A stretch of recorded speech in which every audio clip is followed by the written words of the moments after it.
కావలిలోని మన ఆర్డీఓ గారి దగ్గర ఉన్నాము. రేపు గణతంత్ర వేడుకల సందర్భంగా మన ఆర్డీఓ గారు ఈ స్టూడెంట్కు ఉద్దేశించి అదేవిధంగా ప్రజలను ఉద్దేశించి ఒకసారి మాట్లాడతారు. మన కావలిని కనకపట్నంగా చేయాలని కంకణం కట్టిన వారిలో కూడా మన ఆర్డీఓ గారు ఉన్నారు. రేపు 26వ తేదీ నుంచి మన కావల్లో కూడా ఒక అద్భుతంగా ఈ రోడ్ల విషయంలో కానీ ప్రజలకు మంచినీటి అందించే దాంట్లో కానీ అదేవిధంగా ఆరోగ్య విషయంలో కానీ వారు కంకణం కట్టుకొని ఆరోగ్యమైన కావలిని చేయాలనే ఉద్దేశంతో మన ఆర్డీఓ గారు కూడా ఉన్నారు. కాబట్టి మరి ఇప్పుడు ఇక్కడే ఉన్నారు. వారిని ఒకసారి మనము అడిగి తెలుసుకుందాం. సార్, మన కావలిలో ఆరోగ్యవంతమైన కావలిని చేయాలని, ఎందుకంటే కలుషితమైన ఆహారం నీళ్లు కానీ అన్నీ కూడా ఉన్నాయి.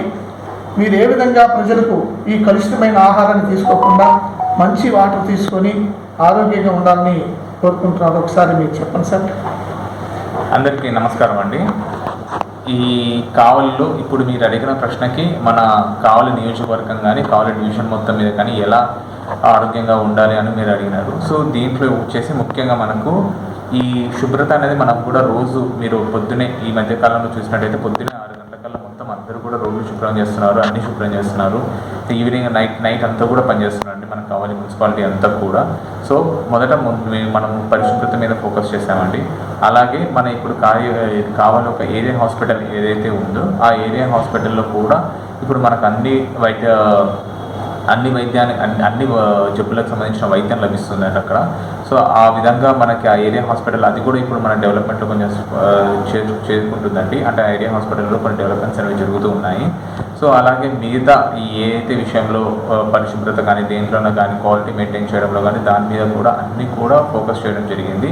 వివిధ శాఖలు ఏవైతే ఉన్నాయో ఆ శాఖలన్నీ కూడా వారి పని ఖచ్చితంగా చేస్తున్నారండి. మన ICDS అయితేనేమి, అంటే మన చిన్నపిల్లల్ని చూసుకోవడం అయితే, మన ఎడ్యుకేషన్ డిపార్ట్మెంట్ ఏమైతే, వీళ్ళందరూ కూడా ఆ మధ్యాహ్న భోజన పథకం అనేది కూడా కంప్లీట్గా కరెక్ట్గా అన్నీ కూడా వాళ్ళు చేస్తున్నారండి. దాని మీద మనం కూడా అంటే నేను పర్సనల్గా కూడా ఇన్స్పెక్షన్ చేయడం జరిగింది. అవన్నీ కూడా కొన్ని నేను ఇన్స్పెక్ట్ చేసిన చోట్ల అవన్నీ కూడా పరిశుభ్రంగా ఉండడం జరిగిందండి. సో ఆ విధంగా ఈ ఆరోగ్య విషయంలో ఈ కాలువలు బాగా మురిగ్గా ఉన్నాయి, దోమలు కూడా ఎక్కువగా ఉన్నాయి, వాటి వల్ల ఎక్కువగా జ్వరాలు వస్తున్నాయి అని చెప్పని ప్రజల నుంచి కొద్దిగా వినతులు వస్తున్నాయి సార్. దానికి మీ సమాధానం సార్. సో మాకు వచ్చిన వినతుల ప్రకారం ప్రతి ఒక్క ఏ కాలువ దగ్గర ఎటువంటి పరిస్థితులు ఉన్నారో దాని మీద వెంటనే యాక్షన్ తీసుకోవడం జరుగుతుందండి. సో ఎక్కడ కూడా దోమలు రాకుండా మనం మీరు చూసినట్టయితే యాంటీ ఫాగింగ్ చేయడం కానీ, లేదా దాని మీద కెరోసిన్ పోయడం కానీ అలాంటివి కూడా ప్రతి ఈ మున్సిపాలిటీ వాళ్ళన్నీ కూడా చేస్తున్నారండి. ఒకవేళ ఇంకా ఏమన్నా ఉండిపోయినా కానీ మీరు ఒకవేళ తీసుకొచ్చినట్లయితే వెంటనే కూడా ఇష్యూ సాల్వ్ చేయడం జరుగుతుందండి. ఖచ్చితంగా. Thank you sir.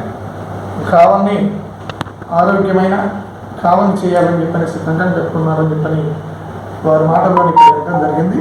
కాబట్టి TV Seshaiah, RMK TV channel. Thank you sir. Thank you sir. ఈ ఛానల్ని అంటే ఈ ఛానల్లో వచ్చేవన్నీ కూడా చూడాలని కోరుకుంటున్నాను.